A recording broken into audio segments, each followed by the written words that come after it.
Dievas užaugino bulves, kad iš bado nemirtų tauta.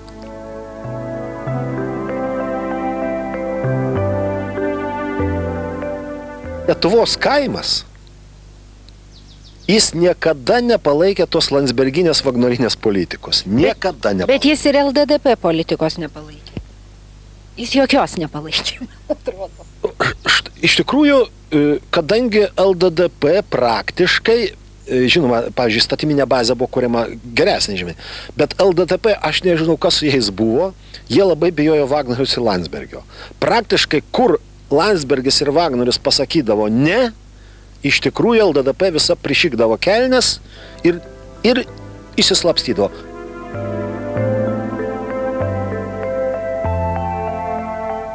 Dabar yra tautoje pagrindinę dalį sudaro avinai, kurie laukia iš valdžios malonių, o nesiima griežtai kontroliuoti valdžios veiksmus. Tai su avinai tik tai išauginami iki tam tikrų kondicijų, po to vežami į skerdyklą.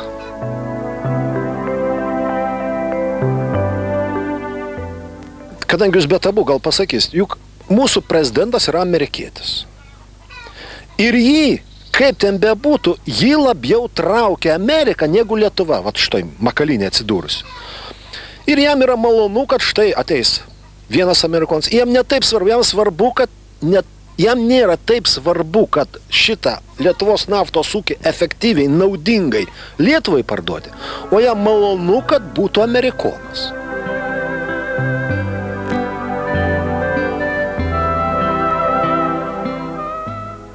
Kai bus nauji prezidento rinkimai, eisiu į prezidento rinkimus, jeigu laimėsiu, padarysiu pirmą, kas bus. Užtenka tų mum 3 valdžių, tai yra Seimo pirmininkas, premjeras ir prezidentas. Prezidentas mūsų tik praktiškai tinka, vat tas funkcijas, kuriam duotas. Skaityti paskaitą apie nuostabius Lietuvos pasiekimus, didinant savižudžių skaičių.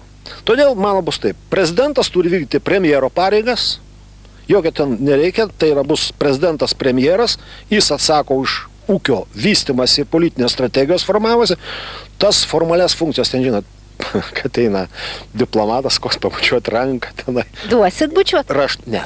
Čia Seimo pirmininkas. Visą tą tokią pasipūtimą be jokio turinio atiduosiu Seimo pirmininkui. Oželytė labai teisi buvo. Tampi Seimo nariu, tengi dabar ypač, kada priimė tą lygių ten teisę, ar kaip moterį, negali moterį žiūrėti, reiškia, dabar jau. Jau negali? Negali, tas įstatymas yra priimtas. Tai įsivaizduot, ką daryti. Taigi visas, taip sako, kudumas pa žmogų atsiranda. Kada tu dar moterį gali žiūrėti, jaudinės, reiškia, ten energiją prakaituoji. A jeigu tau uždrausta šitą, o jiegi turi rodyti pavyzdį, mano požiūrį, tai Dievas čia yra žemė viskas. Nieko daugiau nėra. Čia ir velnias, ir pragaras, ir rojus, ir kaip ta skaistikla dar.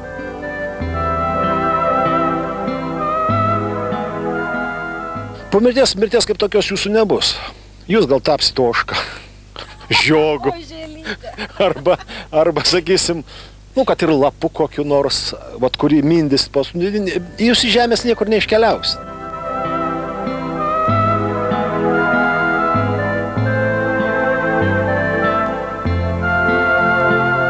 Jeigu jūs neteisybę parodys tai, ką aš čia sakiau, pasižiūrėkit, matot šitą lygią storą ąžuolo šaką pasodintą dar, kai tik Lietuva tapo nepriklausoma valstybė. Vat ant šito šakos be tabų bus pakarta.